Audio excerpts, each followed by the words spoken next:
Inilah Vihara Dharma Bakti yang berada di pusat kota Banda Aceh. Bangunan yang sudah ada sejak tahun 1936 silam ini menjadi pusat ibadah etnis Tionghoa yang hidup di ibu kota Provinsi Aceh. Sejak masa dahulu, kehidupan mulai terjaga, saling menghormati dan saling menghargai menjadikan suasana damai di tanah Serambi Mekah. Menjelang perayaan Imlek, persiapan seperti membersihkan seluruh isi di dalam vihara sudah mulai dilakukan. Patung dewa hingga tempat penyajian dupa dibersihkan semaksimal mungkin agar jemaah etnis Tionghoa dapat beribadah dengan nyaman.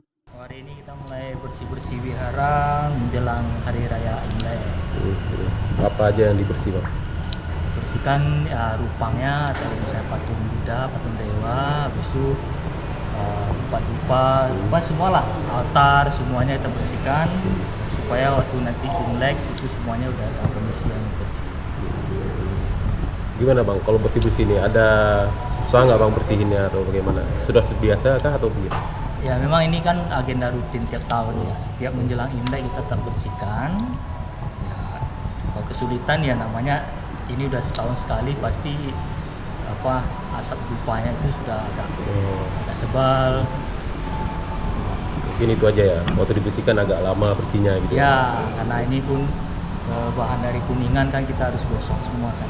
Biasanya seharian bersih atau berapa hari, Bang, butuh waktu? Ini bisa 2-3 hari, Bang, baru selesai semua. Ini dimulai hari pertama? Ini hari pertama. Untuk yang dewa-dewanya altar baru hari ini.